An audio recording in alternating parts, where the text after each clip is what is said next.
Il y a des images qui tournent comme quoi Bellingham il a frappé un joueur de l'Argentine. Mais les gars, regardez la vidéo. Le petit Barco là, le petit Barco, il s'appelle Barco. Il a rien dit. Les gars, pour vous, il a rien dit là.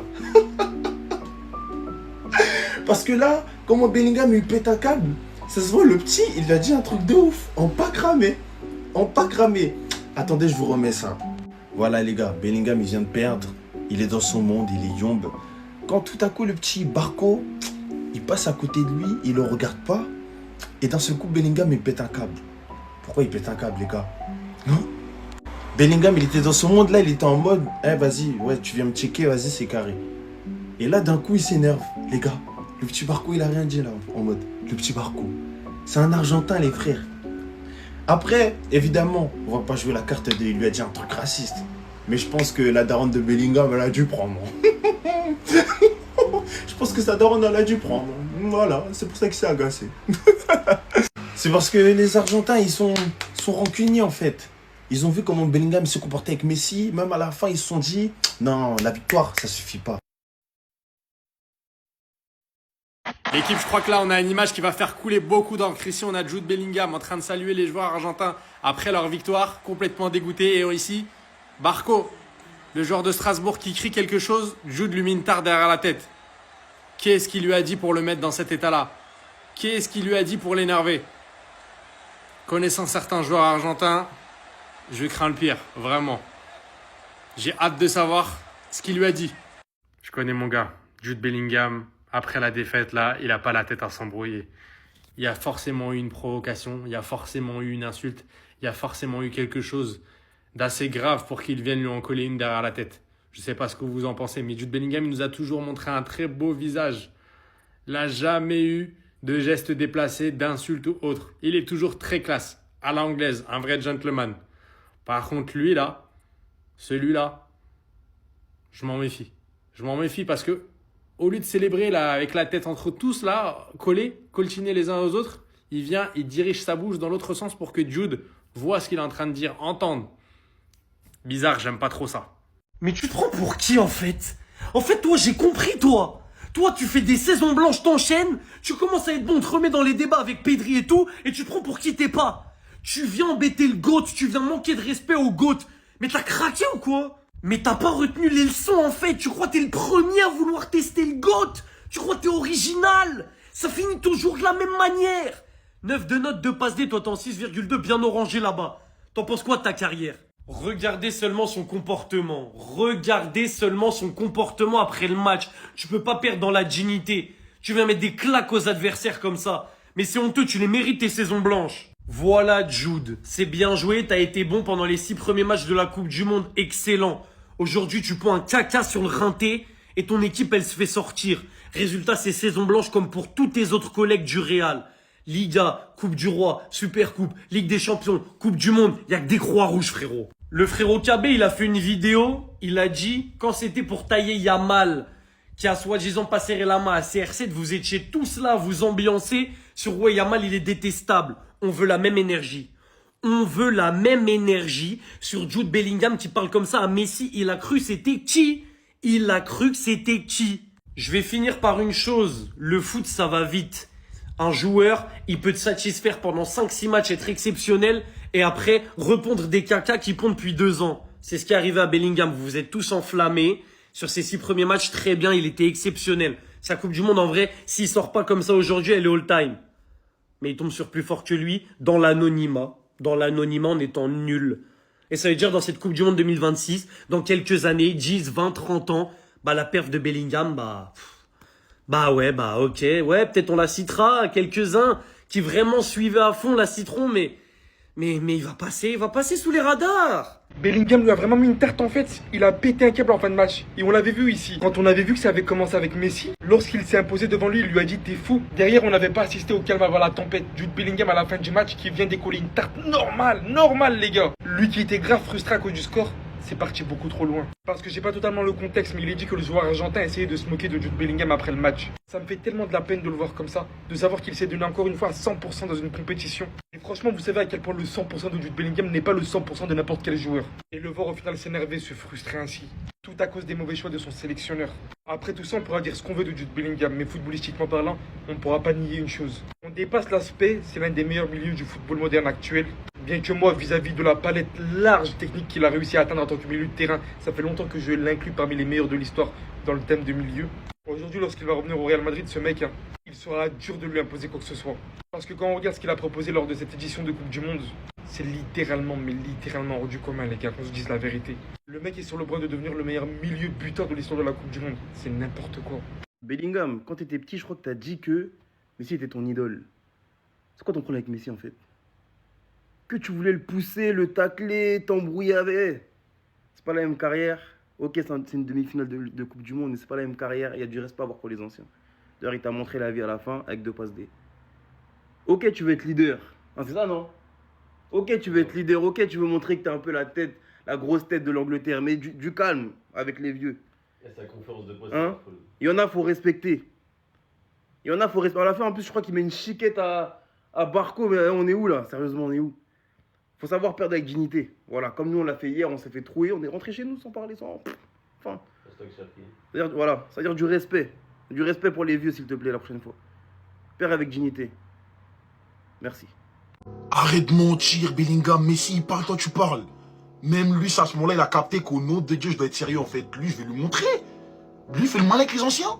Il t'a montré un truc. Voilà, Bellingham, ça t'a loupé ici. Pourtant, j'avais mis mon maillot de l'Angleterre. Quand le meilleur joueur du monde, le GOAT, lui qui a dépassé le football, il parle, tu peux pas parler en même temps dedans. On respecte les aînés. Toi, t'as pas respecté les aînés. Il t'a appris l'humilité. Il a même pas beaucoup discuté. Tu crois, Messi, il a le temps ou quoi pour beaucoup parler? Il t'a fait... On va voir. Je sais pas ce que tu l'as dit, mais je sais qu'il t'a dit calma, calma.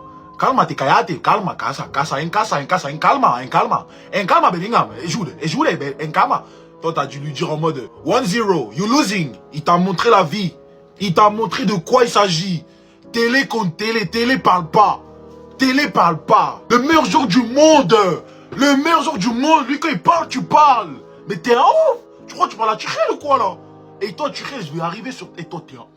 Eh, Tuchel, mais en fait, cette Coupe du Monde, mais les coachs, ils sont fous, quoi, les gars. Mais Tuchel, il est... Et Harry Kane, si j'ai décollé sur toi... Hein.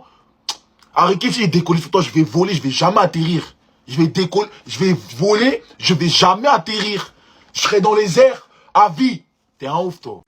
Je sais pas, Bellingham, ce soir, il avait quel problème avec Léo Messi. Je sais pas c'était quoi son problème, parce qu'à chaque fois, il essaie de le challenger. Arrête, peut-être qu'on lui a dit aujourd'hui serrer Messi, mais voilà, il était dur avec Léo, il essayait de s'embrouiller avec lui. Ah, il voulait un truc avec Léo, mais en tout cas, s'il avait un problème ce soir avec Messi, Messi lui a réglé son problème. Si ce soir il avait un problème avec Messi, Messi lui a réglé son problème. Et tellement son problème en fait, Messi lui a réglé, il est parti chercher des problèmes avec d'autres personnes. On avait avec Barco en toute fin de match, lorsqu'il lui met la petite tape là à l'arrière de la tête. Je sais pas ce que Barco lui a dit, je sais pas ce que Barco lui a fait, mais il a donné cette petite tape. Bellingham, fallait pas l'énerver, fallait pas énerver Léo. Parce que Noah Lumti il a dit un jour, Léo Messi c'est le seul joueur à qui tous ses coéquipiers disent on va se sacrifier pour toi, on va se sacrifier pour toi. Et il dit à ses coéquipiers, non vous ne sacrifiez pas pour moi. Tu vas pas mourir. Pourquoi? Parce qu'il avait marqué. Tu vois ce que je veux dire ou pas? Il avait marqué. Et aujourd'hui, il aura certes pas marqué, mais il aura fait 2 passes D. Si c'est pas par le but, ce sera par la passe. Parce que le deuxième but, la passe D sur Lautaro Martinez, il lui dépose un ballon limite tout fait. Voilà. Alors, il a juste à mettre la tête et il a à mettre des cages, mais c'était du tout fait.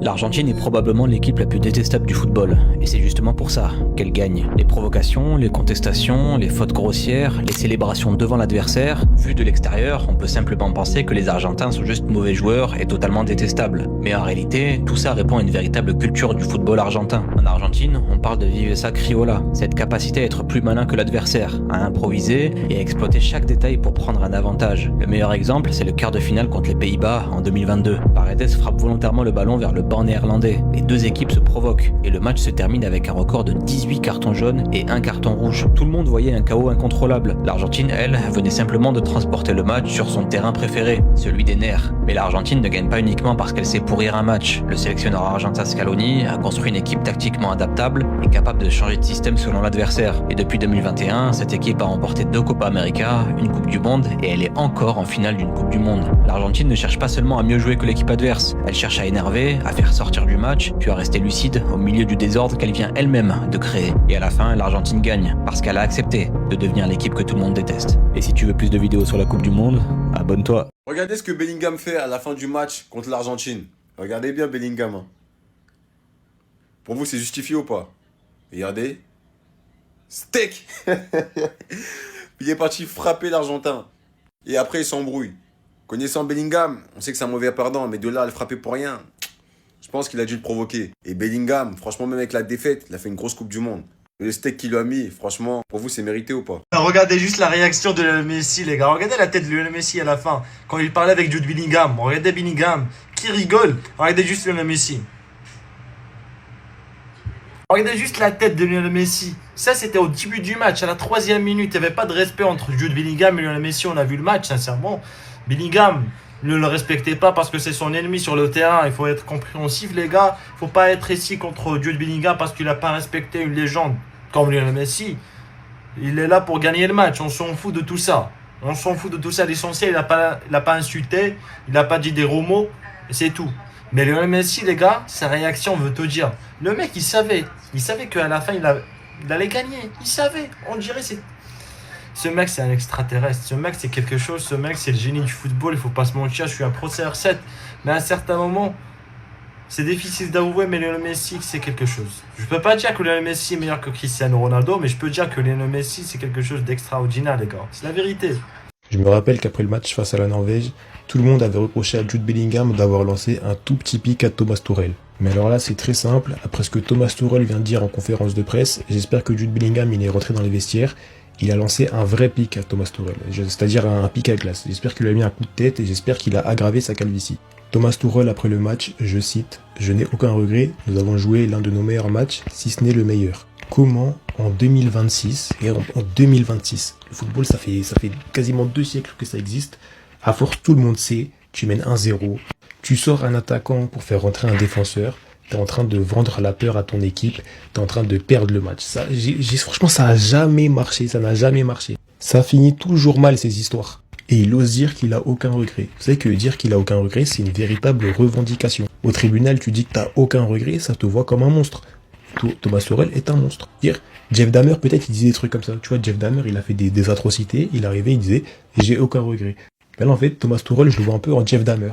Il vient d'assassiner tout un pays, il a dit, il a aucun regret. Sache que Thomas Tuchel, je te pardonnerai jamais, parce que Bellingham, il est en train de faire une compétition historique. Et moi, Jude Bellingham, je n'oublierai jamais cette compétition quand même. J'en parlerai. Vraiment, c'est juste pas possible, Thomas Tuchel, c'est impardonnable. Si Yamal aurait eu cette attitude, j'en rigole tout seul en fait.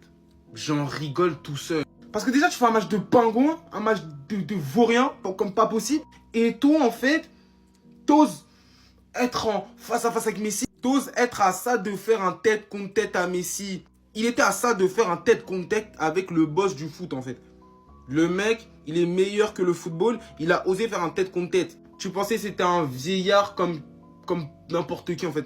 Tu sais que c'était un vulgaire vieillard. Tu pensais que c'était CR. Que lui en fait, il n'avait pas de réponse. Par Dieu, il t'a regardé en mode... Vas-y, les petits d'à côté, ils font les malins, ils font les chauds. Ils penchent pas dans les rixes. Tiens à la fin du match, wesh. Tiens. Toi, t'as les larmes. Moi, j'ai la joie en fait. Il a des larmes de joie, t'as des larmes de tristesse. C'est comme ça en fait. T'as voulu faire le show, t'as voulu bomber. Bah, casse-toi en fait. Lui, il va jouer une finale de Coupe du Monde. Toi, tu vas jouer la finale des losers. Bah oui, en fait. Je sais pas, peut-être que Tourelle, il l'a dit, va tester Messi. Va lui montrer que toi aussi, t'es chaud. Tu fais une top Coupe du Monde, patati patata. Voilà. Je pense que ça a trop matrixé quand on a dit Messi, c'était le boss de la Coupe du Monde. C'est le boss. Peut-être qu'il s'est dit que non, Messi, c'est pas le boss. C'est moi le boss. Dans sa tête, peut-être que c'était ça. On respecte un tas de Coupe du Monde. On verra si tu vas faire la même chose au Real. Si tu vas te réconcilier avec Mbappé, on verra. Si t'arrives pas, les portes du Paris Saint-Germain sont ouvertes. T'inquiète même pas. Mais bref, top Coupe du Monde. Hein. Mais ce soir, je sais pas t'avais quoi avec Messi, mais peut-être que c'était personnel, je sais pas. Tiens. Jude Bellingham, c'est pas le meilleur milieu de terrain au monde. C'est pas le joueur sur qui les nuls comptent pour remporter la Ligue des Champions. C'est pas le soi-disant plus fort que Pedri. Premier match contre Lionel Messi, regardez la note de Jude Bellingham. Regardez la note de soi-disant le meilleur joueur au monde. Je rappelle que Lionel Messi a 39 ans. Jude Bellingham porte le numéro 10 de l'Angleterre. Lionel Messi porte le numéro 10 de l'Argentine. Lionel Messi, 39 ans, a eu 9 au moment où un jeune joueur du Real Madrid a eu 6. Bellingham n'a pas les niveaux de Pedri et n'aura jamais le niveau de Pedri de toute sa carrière. Pedri, c'est 2 Bellingham dans chaque pied, 5 Gadagouleur dans chaque côté. Et la saison blanche continue de frapper les joueurs du Real Madrid. La Liga éliminée, Coupe du Roi éliminée, Super Coupe d'Espagne éliminée, Ligue des Champions éliminée, Coupe du Monde éliminée. Jude Bellingham a été éliminé de toute compétition cette saison. Normalement, un joueur décisif permet toujours à son équipe de gagner, mais ça n'a pas été le cas de Jude Bellingham. C'est ce qui fait la différence quand il y a un grand joueur et un petit joueur. Depuis le début de cette Coupe du Monde, après chaque match, on voit que Bellingham, il est soit homme du match, soit il a donné pas décisif parce qu'il croisait des équipes nulles. Croatie, Ghana, Congo, Panama. Comment Bellingham ne serait pas décisif face à ces pays? Petite difficulté, Argentine est nette, Jude Bellingham est inexistant. Et ce qui fait, regardez votre Jude Bellingham face à un vieux de 39 ans, impossible de lui arracher un ballon. Tout ce qu'il fait là, c'est à la Coupe du Monde, il va faire ça. Quand ils vont croiser le bassin, on va encore vous refaire la même chose la saison prochaine. Jude Bellingham n'a pas le niveau de Pedri. Venez me parler, venez, on va discuter.